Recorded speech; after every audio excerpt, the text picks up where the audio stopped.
December 27th, 537 AD, Constantinople, now Istanbul. Emperor Justinian stands in front of a massive building, a church, the largest, most ambitious church ever built, the Hagia Sophia. Holy wisdom. It has taken 5 years to build, 10,000 workers, the finest materials from across the empire, marble from Asia Minor, gold from Egypt, columns from the Temple of Artemis, one of the seven wonders of the ancient world. And now, finally, it is complete. Justinian walks inside, looks up at the enormous dome soaring 180 feet above him, light streaming through 40 windows at its base, making it appear to float in the air. And he says, "Solomon, I have surpassed you." He is comparing himself to King Solomon, the builder of the first temple in Jerusalem, one of the most legendary structures in history. Justinian believes he has built something greater, something that will last forever. And you know what? He was almost right. Because 1,500 years later, Hagia Sophia is still standing. It has survived wars, earthquakes, regime changes, religious transformations. It has been a church, a mosque, a museum, and now a mosque again. This is not just a building. This is a symbol of power, of faith, of human ambition, of history itself. This is the story of Hagia Sophia. Every chapter, every secret, every transformation, from the day it was built to the controversies of today. Let us start at the beginning. 532 AD. Constantinople is in crisis. The Nika riots have just destroyed half the city. Tens of thousands dead. Buildings burned, including the old church, the second Hagia Sophia, built in 415 AD. Emperor Justinian needs to rebuild. But not just rebuild. He needs to show strength, to prove that his empire is still the greatest power on earth. So he commissions a new church, not just any church, the greatest church ever built. He hires two architects, Anthemius of Tralles and Isidore of Miletus. Not just architects, they are mathematicians, engineers, visionaries. And they propose something insane, a dome, a massive dome, larger than anything ever attempted, 102 feet in diameter, sitting on top of a square base, which is an engineering nightmare. Everyone says it is impossible. The dome will collapse. The weight will crush the walls. But Justinian says, build it anyway. Construction begins in 532 AD. 10,000 workers, working in shifts, day and night. Materials are brought from across the empire. Marble, 8 different colors. From quarries in Asia Minor, Greece, Egypt. Columns, recycled from ancient temples. Some from the Temple of Artemis at Ephesus. Some from Baalbek in Lebanon. Columns that were already centuries old. Gold for mosaics. Tons of gold. Melted down and applied to walls and ceilings. Bricks. Special lightweight bricks for the dome. Made from volcanic rock from Rhodes. Lighter than normal bricks so the dome would not collapse under its own weight. And the design? Revolutionary. The dome sits on 4 massive pillars. Between the pillars, arches. Between the arches, pendentives. Curved triangular sections that transition from the square base to the circular dome. This technique, pendentive domes, is not new. But it has never been done on this scale. And here's the genius part. 40 windows at the base of the dome. Light streams in, makes the dome appear weightless, floating. People who saw it thought it was a miracle, that the dome was suspended by chains from heaven. It was not. It was math, physics, engineering brilliance. May 7th, 558 AD, just 21 years after completion. An earthquake hits Constantinople, and the dome collapses. Not completely, but a large section falls. The eastern half crumbles. Justinian is devastated. His masterpiece, his surpassing Solomon moment, destroyed. But he rebuilds. Hires Isidore the Younger, nephew of the original architect. Isidore makes changes, makes the dome slightly taller, more stable, adds reinforcements. The new dome is completed in 562 AD, and this one lasts. For the next 916 years, Hagia Sophia is the center of the Byzantine Christian world. This is where emperors are crowned, where the Patriarch of Constantinople presides, where the most important religious ceremonies happen. The interior is breathtaking. Gold mosaics everywhere, images of Jesus, Mary, saints, angels. The light streaming through the windows hits the gold, creating an otherworldly glow. People describe feeling like they are standing in heaven. But Hagia Sophia is not just a church. It is also a statement of power. The Byzantine Empire is the wealthiest, most powerful Christian empire on earth. And Hagia Sophia is proof. Foreign visitors from Russia, from Europe, from the Middle East come to Constantinople and see Hagia Sophia. And they are awed. Russian envoys in the 10th century report back to their prince, "We knew not whether we were in heaven or on earth. For on earth there is no such splendor or such beauty." That report helped convince the Russians to adopt Orthodox Christianity. One building, changing the religious future of an entire nation. But Hagia Sophia's history is not all beauty and glory. In 726 AD, the Byzantine Empire enters a period called iconoclasm, the destruction of religious images. Emperor Leo III declares that icons, images of Jesus, Mary, saints, are idolatry against God's commandments. He orders their destruction across the empire. In Hagia Sophia, workers climb scaffolding. They chip away mosaics, cover others with plaster, destroy centuries of art. This continues for over a century. Waves of destruction, waves of restoration, different emperors with different policies. By the time iconoclasm ends in 843 AD, much of the original artwork is gone. Some is restored. Some is lost forever. But some is just covered up, hidden beneath layers of plaster. And centuries later, those hidden mosaics will be rediscovered. Constantinople is under siege. The Ottoman Empire, led by 21-year-old Mehmed II, Mehmed the Conqueror, has surrounded the city. The Byzantines are outnumbered, outgunned.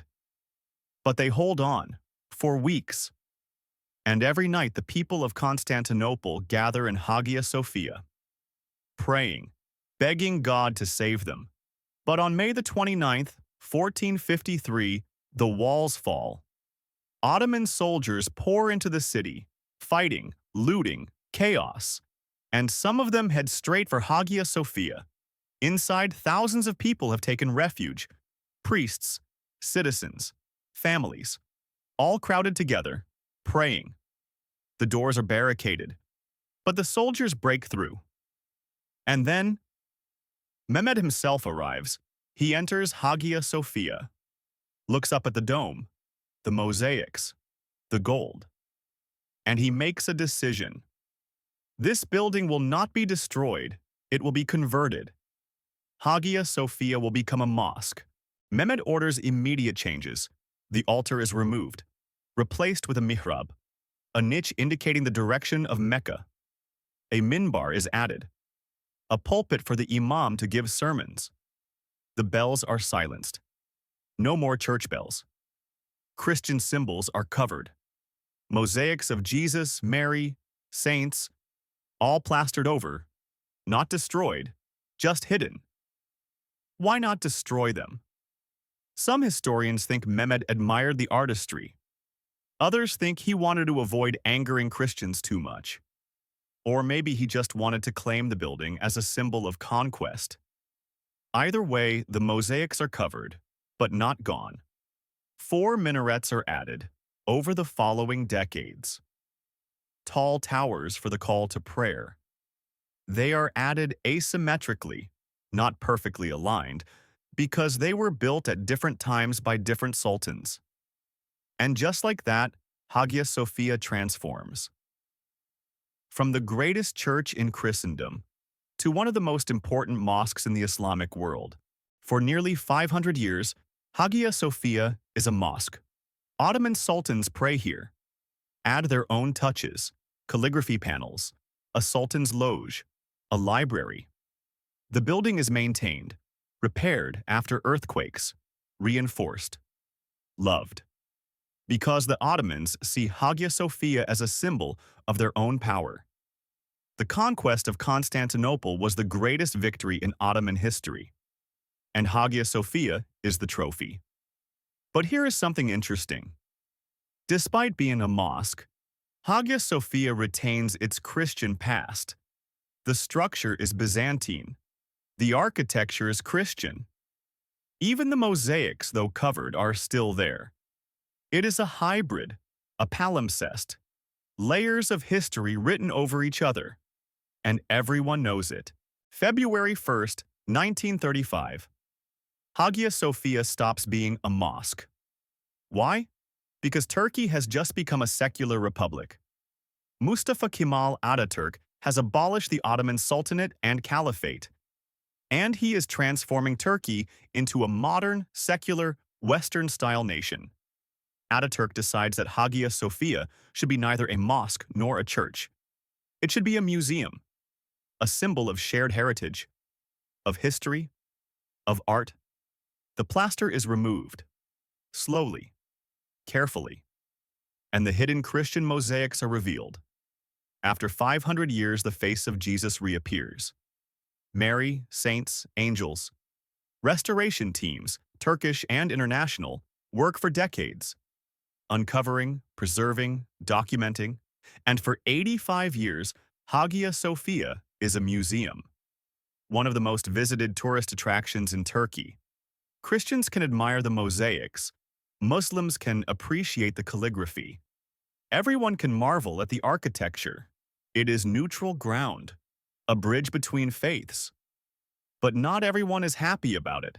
For decades, some in Turkey have argued that Hagia Sophia should be a mosque again. They say it was taken from Muslims, that secularism has gone too far, that Turkey should embrace its Islamic heritage. Others say it should remain a museum, that converting it back erases its history as a church, that it damages Turkey's international reputation. The debate rages for years. And then, on July 10, 2020, Turkey's highest administrative court annuls the 1934 decree that made Hagia Sophia a museum. President Recep Tayyip Erdogan signs a decree. Hagia Sophia will be a mosque again. On July 24, 2020, the first Friday prayers are held. The reaction is immediate and divided. In Turkey, many celebrate, cheering in the streets, seeing it as a restoration of Islamic heritage. Internationally, UNESCO expresses deep regret. The Pope says he is very saddened. Greece condemns it. Russia is unhappy. But Turkey government says this is our building, our decision, our heritage, and so Hagia Sophia is a mosque again. But it is also still a museum. Tourists can still visit outside of prayer times. The Christian mosaics remain visible. It is once again a hybrid, a contested space, a symbol of competing histories. Now let us talk about why Hagia Sophia is still standing. Because here is the thing, it should not be.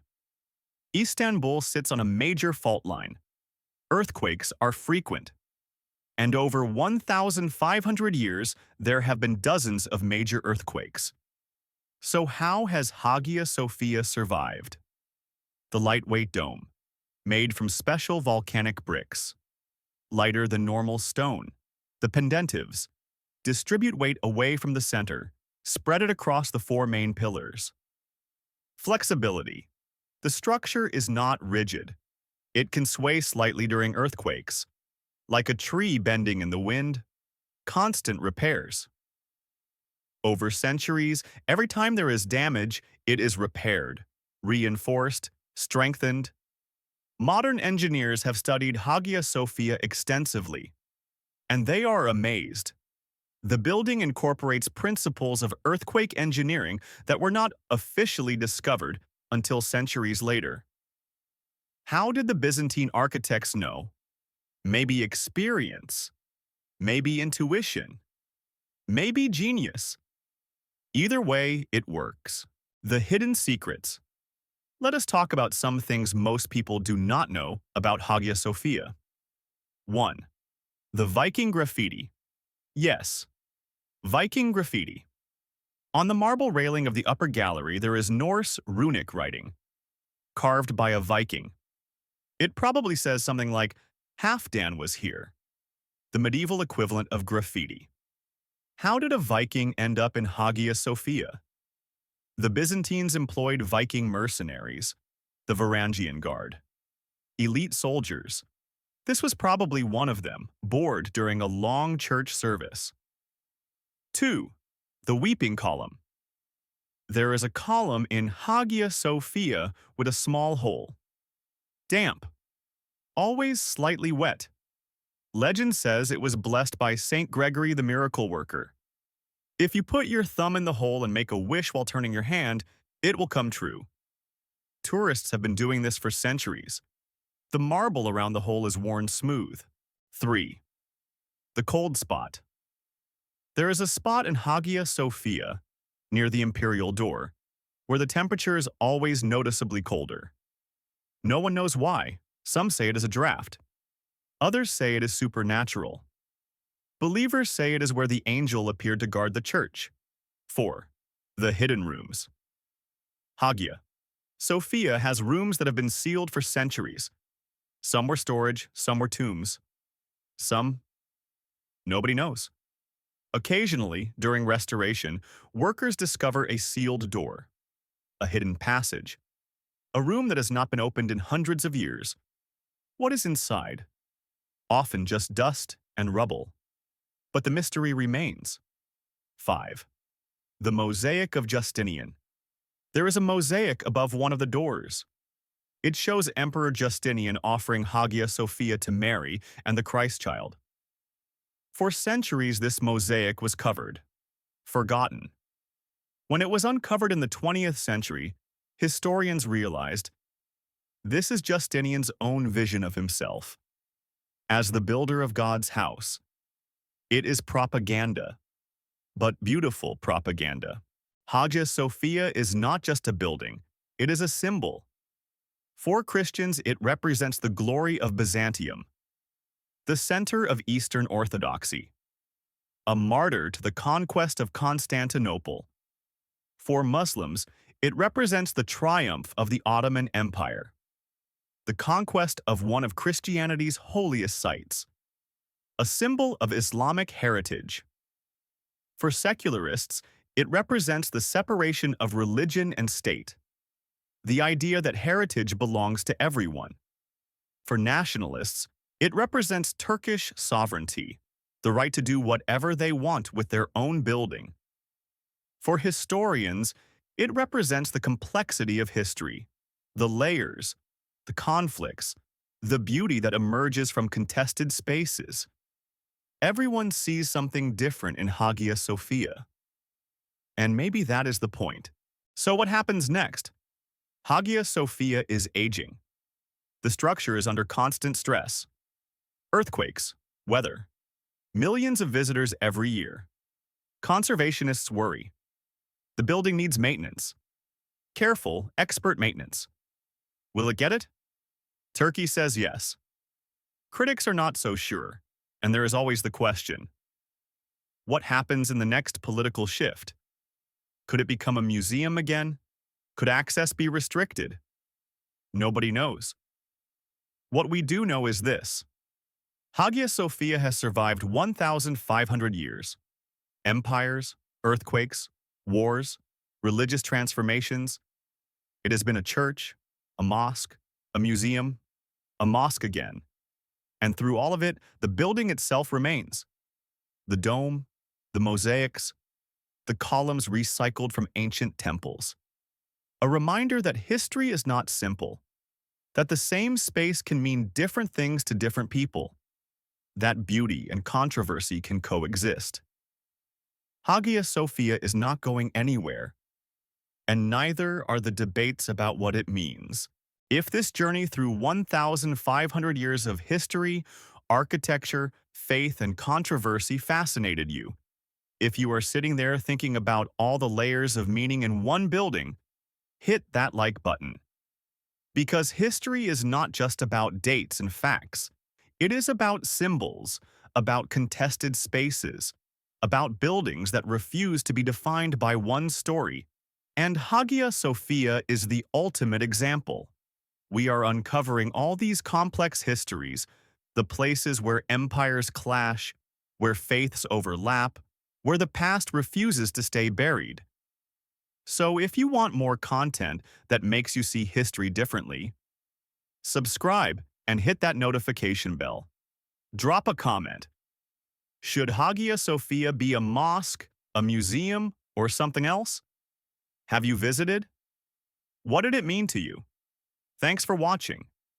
And remember, the most important buildings are the ones that mean different things to different people, the ones that refuse to be simple,